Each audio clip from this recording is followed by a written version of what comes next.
Yo guys, welcome back to a brand new Call of Duty mobile video, and in today's video I'm going to be bringing you guys the HBRa3 Best Gunsmith.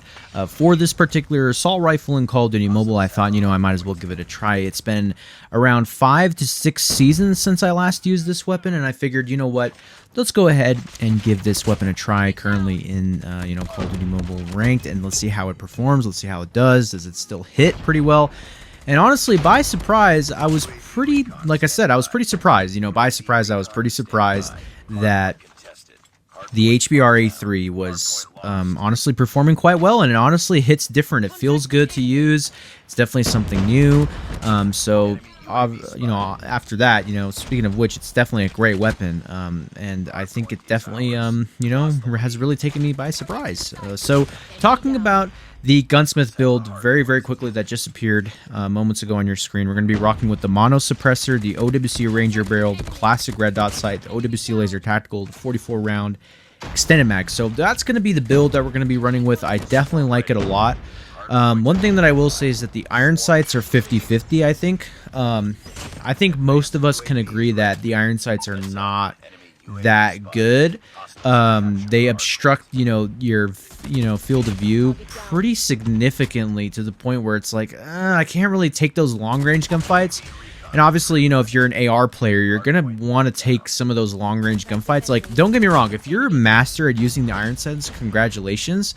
That way you can replace the red dot sight with the granulated grip tape. So if you're really good at using the iron sights on the HBRa3, replace the red dot sight with the granulated grip tape, and it's going to be a monster with its BSA capabilities. But for me personally, like I said, I really like using the red dot sight with it, because it has such a bad iron sights, and it's like one of the worst iron sights for sure. But hey, you know what, we digress. Obviously this is a heavy BSA oriented build, but I definitely would recommend the mono and the OWC Ranger barrel together. The OWC Ranger barrel gives you that enough BSA and enough damage range and that horizontal recoil capability without losing so much downsides, without so much negatives. So the only thing that you're really losing is like 12% ADS time. But if you use the marksman barrel, right, you're going to be losing 4% movement speed, and you're going to be going down 15% of your ADS movement speed. That's not good, because one of the things about ARs is that you want to be able to strafe pretty effectively, especially if you're going against people using the Switchblade, the CBR4, the Lapa, the Bison. Like,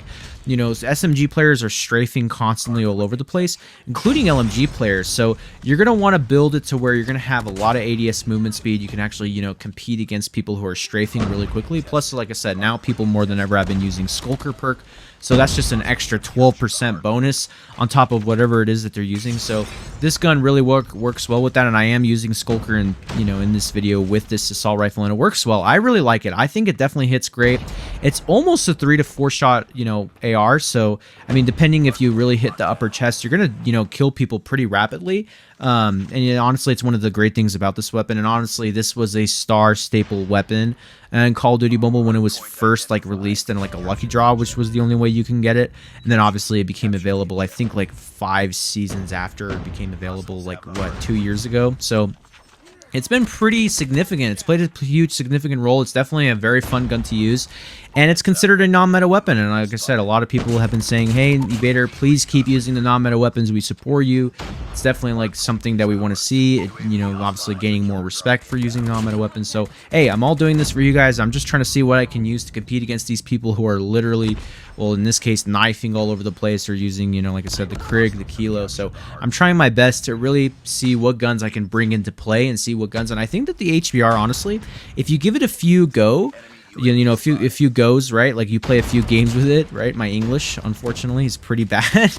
But I think, like I said, you're gonna definitely like it. It beams people. It definitely beams. Like I said, it's a medium range AR, medium to long range AR. So, but it really excels in that medium range department. And so, like I said, this thing can definitely keep up. Like I said, if you're accurate, you're going to be really good with this weapon. If your aim is really good, and like I said, I think you should have the 44 round extended mag, because this is one of the ARs where it's kind of in that upper echelon in terms of the fire rate. We're talking Kilo level, Krig level fire rate. So you're going to want to have the extended mag, because this gun, like I said, it doesn't shoot as fast as the Type 25 or the AK-117, right? Or with the M16 with a wildfire attachment. So you're going to want to have, and even though it's kind of high up in there, you're definitely going to want to have that extended mag. Now, you could use the other magazine that also gives you a bonus reload speed, but it's not really that useful because I find it for most of the time, I'm kind of reloading, you know, quite constantly. So I don't want to be reloading as often, right? I don't want to be reloading. So I think it's just better if we just stick to that 44 round extended mag, so that way I can get a few people, don't reload, clear out some more parts of the map, and then I can reload later on. And it gives you that playmaking ability, right? So when you have that extended magazine attachment on any weapon, realistically you have better playmaking capabilities than you would with just a default mag, because you're gonna reload, and if you're missing shots, it's gonna penalize you for having a less capacity ammo mag. So other than that, I will say that this weapon was really fun to use. After using it quite a bit in ranked, I kind of enjoyed it. I think overall, if I were to rank it right now, it's definitely it's a C tier weapon. I'm kind of being generous because, you know, I feel like right now, you know, with the meta and the way that it's shaping, a lot of people are playing passive. Plus, Nuketown is a lot different. Nuketown is so much bigger now with this Nuketown Russia map, right? So you can play farther ranges. Like, a lot of people are not, you know, with ARs, people are playing a lot more far range than they were originally. So, you know, people are starting to learn how to, like, sort of stay back and sort of post up on places on the map that they can get easy kills. So I think what this gun is, you're going to have to play a lot on head glitches, because like I said, if you're going to play aggressive with this gun, it's going to be a little bit difficult against people who are using kilos. But is it possible, right? Is it possible to keep up with those people? Absolutely. With SMGs, you're definitely going to have a harder time. You're definitely going to need to play smart. You're definitely going to, like I said, need to utilize really advanced sliding movement to really see if, you know, to get that positioning correct, break people's ankles, so that way you can win the gunfight. Because like I said, you know, it's really difficult. Like I said, there are other weapons, you know, that have really high time, you know, time to kill wise. So like I said, it's a challenge. It's a challenge using non-meta weapons. You know, you got to really be up for it. You got to put yourself in the right headspace and really think about, okay, like, is this something I really want to do, or, you know, do I want to play with guns that are, you know, just meta all the time? Like I said, I kind of get bored of playing with meta weapons all the time, so I wanted to bring you guys something that was going to be really good. And like I said, you know, if you guys have made it this far towards the end of the video, please leave a like. It definitely helps me out, helps out the channel, helps out the video. Definitely go ahead and leave a comment. Let me know in the comment section down below what you guys think of the HBRa3. Is this worth using? It is a great gun, good gun, medium gun. Is it a terrible gun? You guys let me know. And if you guys are new to the channel and if you guys have made it this far towards the end of the video, please go ahead and leave that subscribe. And without further ado, I'll see you guys in the next one. Peace.